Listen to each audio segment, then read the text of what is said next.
ಡಯಾಬಿಟಿಸ್ಗೆ medicine ತಗೊಂಡು sugar control ನಲ್ಲಿದ್ದೀರಾ? ಮೆಹಾಟೋನ್ ಕೇರಳದ Ayurveda formulation ಇಡೀ ಮೆಟಾಬಾಲಿಕ್ ಬ್ಯಾಲೆನ್ಸ್ ಅನ್ನೇ ರಿಪೇರಿ ಮಾಡಿಬಿಡುತ್ತೆ. ಮೆಹಾಟೋನ್ ದೀರ್ಘಕಾಲದ ಸಹಜ ಜೀವನಕ್ಕೆ ಸಹಾಯ ಮಾಡುತ್ತದೆ. ಡಿಕೆ ಶಿವಕುಮಾರ್ ಅವರು ಸಿಎಂ ಆದ್ಮೇಲೆ ಎರಡನೇ ಹಂತದ ಕ್ಯಾಬಿನೆಟ್ನ ಬಗ್ಗೆ ಚರ್ಚೆ ಆಗ್ತಾ ಇದೆ. ಇದೀಗ ಜೂನ್ ಕೊನೆಯ ವಾರದಲ್ಲಿ ರಾಜ್ಯ ಸಚಿವ ಸಂಪುಟ ವಿಸ್ತರಣೆಯಾಗುವ ಸಾಧ್ಯತೆಗಳು ದಟ್ಟವಾಗಿರುವಂಥದ್ದು ಸದ್ಯಕ್ಕೆ ಸಿಗ್ತಾ ಇರುವ ಮಾಹಿತಿ. ಸಂಪುಟ ವಿಸ್ತರಣೆ ಹಿನ್ನೆಲೆಯಲ್ಲಿ ನಾಯಕರುಗಳು ದೆಹಲಿ ಯಾತ್ರೆಯನ್ನು ಮತ್ತೆ ಕೈಗೊಳ್ಳಲಿದ್ದಾರೆ. ಕೆಪಿಸಿಸಿ ಅಧ್ಯಕ್ಷರ ಪದಗ್ರಹಣದ ಬಳಿಕ ದೆಹಲಿಗೆ ಪ್ರಯಾಣವನ್ನ ಬೆಳೆಸಲಿದ್ದಾರೆ ಅನ್ನೋ ಮಾಹಿತಿ ಸಿಗ್ತಾ ಇದೆ. ಜೂನ್ 23ಕ್ಕೆ ಸಿಎಂ ಡಿಕೆ ಶಿವಕುಮಾರ್ ಹಾಗೆ ಮಾಜಿ ಸಿಎಂ ಸಿದ್ದರಾಮಯ್ಯ, ಕೆಪಿಸಿಸಿ ಅಧ್ಯಕ್ಷ ಬಿಕೆ ಹರಿಪ್ರಸಾದ್ ಅವರು ದೆಹಲಿಗೆ ತೆರಳುವ ನಿರೀಕ್ಷೆಗಳು ಸಾಧ್ಯತೆಗಳು ದಟ್ಟವಾಗಿರುವಂಥದ್ದು. 20 ಸಚಿವರು ಸಂಪುಟ ಸೇರ್ಪಡೆಯಾಗುವಂತಹ ಸಾಧ್ಯತೆಗಳಿದೆ. ಇದಕ್ಕೆ ಹೈಕಮಾಂಡ್ ಕೂಡ ಒಲವನ್ನು ವ್ಯಕ್ತಪಡಿಸಿರುವಂಥದ್ದು. ಈ ನಿಟ್ಟಿನಲ್ಲಿ ಜೂನ್ ಕೊನೆಯ ವಾರದಲ್ಲಿ ಸಚಿವ ಸಂಪುಟ ವಿಸ್ತರಣೆಯಾಗುವ ನಿರೀಕ್ಷೆಗಳಿದೆ. ಮೊದಲ ಹಂತದಲ್ಲಿ 13 ಮಂದಿ ಸಚಿವರಾಗಿ ಪ್ರಮಾಣ ವಚನವನ್ನು ಸ್ವೀಕರಿಸಿ ಈಗ ಖಾತೆಗಳನ್ನು ವಹಿಸಿಕೊಂಡಿದ್ದಾರೆ. ಅದರಲ್ಲೂ ಒಂದಷ್ಟು ಜಟಾಪಟಿಗಳಾಯಿತು, ಅಸಮಾಧಾನಗಳು ಭುಗಿಲೇಳ್ತು. ಅದರಲ್ಲೂ ಪ್ರಮುಖವಾಗಿ ಬೆಂಗಳೂರು ನಗರಾಭಿವೃದ್ಧಿ ಖಾತೆಗೆ ಸಂಬಂಧಪಟ್ಟಂತೆ ಅಸಮಾಧಾನ ಆಗಿತ್ತು. ರಾಮಲಿಂಗಾರೆಡ್ಡಿ ಅವರು ಮೊದಲಿಗೆ ಅಸಮಾಧಾನಗೊಂಡಿದ್ದರು, ಅವರ ಮನವೊಲಿಕೆ ಮಾಡಲಾಯಿತು.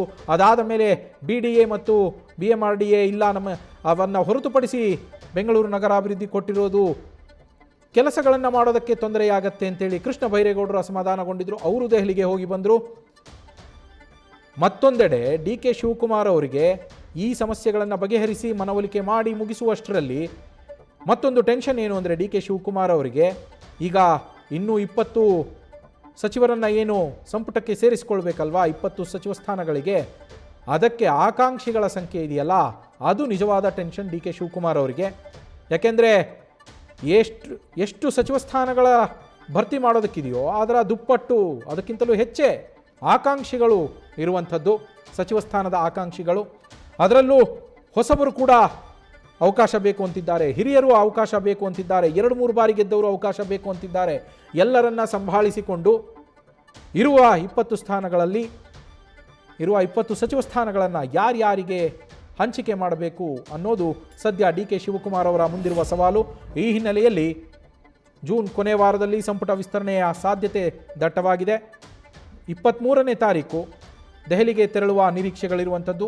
ಕೆಪಿಸಿಸಿ ಅಧ್ಯಕ್ಷರಾಗಿ ಬಿಕೆ ಹರಿಪ್ರಸಾದ್ ಅವರು ಪದಗ್ರಹಣವನ್ನು ಮಾಡಿದ ನಂತರ ಅವರು ಅಧಿಕಾರವನ್ನು ವಹಿಸಿಕೊಳ್ತಾ ಇದ್ದಂತೆ ಅವರೂ ಸೇರಿದಂತೆ ಸಿಎಂ ಡಿಕೆ ಶಿವಕುಮಾರ್, ಮಾಜಿ ಸಿಎಂ ಸಿದ್ದರಾಮಯ್ಯ ದೆಹಲಿಗೆ ತೆರಳುತ್ತಾರೆ ಅಂತ ಹೇಳಿ ತಿಳಿದು ಬಂದಿದೆ.